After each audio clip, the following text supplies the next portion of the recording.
le thème de mon intervention, c'était la transplantation rénale chez le diabétique, et plus précisément du diabétique de type 2. Donc, je pense que c'est une thématique qui est tout à fait adaptée à la problématique de l'île de la Réunion, puisque, comme on le sait, l'incidence et la prévalence des malades insuffisants rénaux chroniques diabétiques de type 2 est une des plus élevées en France, pratiquement 50% de plus qu'en métropole. Et pour résumer ces quelques données épidémiologiques que j'ai évoquées, on a à peu près 10 000 nouveaux patients chaque année qui arrivent au stade de la maladie rénale chronique. 9 500 à peu près vont aller en dialyse et 500 vont être transplantés. Donc 10 000 nouveaux patients pris en charge par une méthode de suppléance, sachant qu'actuellement on a à peu près 45% des patients qui sont pris en charge par la transplantation et 55% qui sont en dialyse, et que les objectifs qui nous sont proposés par les instances et qui sont éventuellement atteignables sur le plan médical, c'est d'inverser ce ratio et d'avoir 55% de transplantés et 45% de dialysés dans les 5 à 10 ans.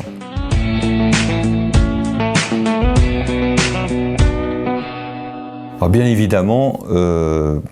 il faut que dans chaque région, on arrive à développer un peu plus la transplantation. Et comme,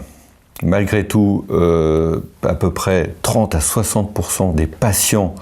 qui sont pris en charge par une méthode de suppléance, notamment en dialyse, sont des diabétiques, et notamment des diabétiques de type 2, 90% des diabétiques pris en charge en dialyse sont des diabétiques de type 2, la transplantation du diabétique est un point d'actualité qui doit être absolument évoqué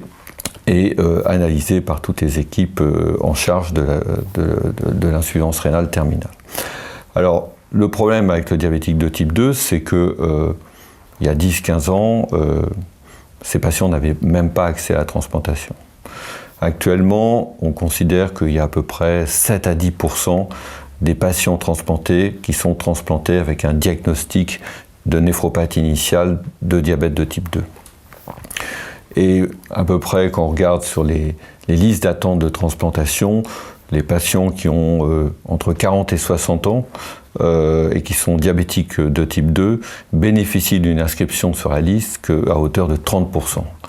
Donc on est encore très loin des objectifs, car on sait qu'on peut faire la transplantation rénale chez le diabétique de type 2, à condition, et c'était vraiment le point sur lequel j'ai insisté durant toute mon intervention, de faire une évaluation très précise du risque de la transplantation chez ces patients, et notamment du risque cardiovasculaire. Donc, on sait que les diabétiques de type 2, quand ils sont pris en charge en dialyse, ont une moins bonne survie que les patients non diabétiques également dialysés. Que la transplantation rénale, même si c'est une procédure dans laquelle les patients ont éventuellement un risque d'événement cardiovasculaire élevé,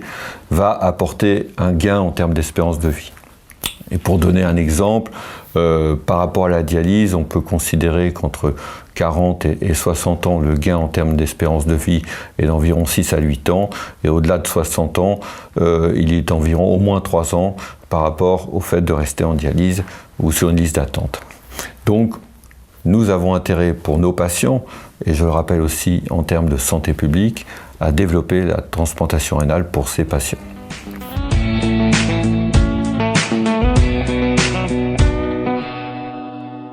Alors, le problème principal, comme je l'ai évoqué, c'est le risque cardiovasculaire, qui est le risque majeur, notamment de décès après transplantation, comme c'est le risque majeur également de décès en dialyse. Et donc, il faut minimiser ce risque, et minimiser ce risque, ça passe par une excellente évaluation cardiovasculaire avant greffe. Alors, j'ai axé mon exposé sur 2 points principaux. D'une part, sur le fait d'avoir une bonne évaluation des axes vasculaires iliaques et des membres inférieurs. Iliaques pour que le chirurgien puisse s'implanter correctement, et des membres inférieurs, notamment pour détecter une artérite des membres inférieurs qui pourrait éventuellement se décompenser au moment de la transplantation, de l'acte chirurgical ou après. Et donc on a évoqué les examens à faire et finalement j'ai soutenu et recommandé le fait que avant le stade de la dialyse, chez le malade qui est encore en cours de bilan pour une inscription préemptive, c'est-à-dire alors qu'il n'est pas encore dialysé, ce qui était recommandé, c'est de faire un scanner sans injection des axes iliaques, éventuellement des membres inférieurs, complété par un écho-doppler. Voilà. Et on réservera l'angioscanner au stade où le malade est dialysé pour éviter justement le problème de la décompensation liée à l'injection d'iode. Et puis se pose également le problème de l'évaluation cardiaque et notamment de la détection d'une coronariopathie qui peut être symptomatique mais très souvent chez le diabétique asymptomatique. Et donc on a bien évoqué le fait que l'épreuve d'effort était un examen qui était totalement incomplet et probablement amené à beaucoup de faux négatifs la plupart du temps parce que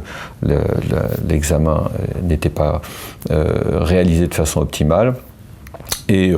les deux examens qui sont recommandés sur le plan, on va dire, de la détection sur une forme non invasive, la scintigraphie persentine au thallium, scintigraphie au thallium persentine d'une part, ou l'échographie d'obutamine, c'est-à-dire l'échographie de stress. Chacun de ces examens ayant une sensibilité, une spécificité tout à fait correcte et une valeur prédictive négative également tout à fait intéressante chez le dialysé. Et si ces examens sont positifs, eh bien il faut aller très facilement à la coronarographie, sachant que certaines équipes chez les malades à très haut risque vont également directement à la coronarographie. Et puis, une fois que ces examens sont réalisés, il ne faut pas oublier également les axes vasculaires cervicaux à la détection de l'athérome carotidien. Une fois que ces examens sont réalisés, eh bien, c'est une décision collégiale, néphrologique, cardiologique, anesthésique et chirurgicale qui va permettre d'aboutir à l'inscription du malade sur la liste d'attente.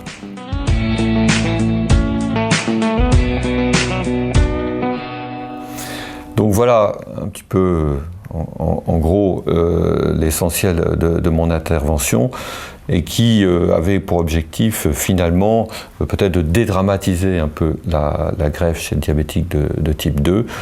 Beaucoup de ces patients bénéficient sur un plan, on va dire, médical, personnel en termes d'espérance de vie, mais aussi de qualité de vie d'une transplantation rénale, quand elle est réalisée à l'âge de 50, 60 ans, qui leur permet d'envisager une espérance de vie qui va durer en tout cas plus longtemps que la dialyse. Et je rappelle que la transplantation a un coût tout de même beaucoup moindre que la dialyse et que, en termes d'économie de santé, eh bien, elle devrait largement être aidée par nos instances administratives.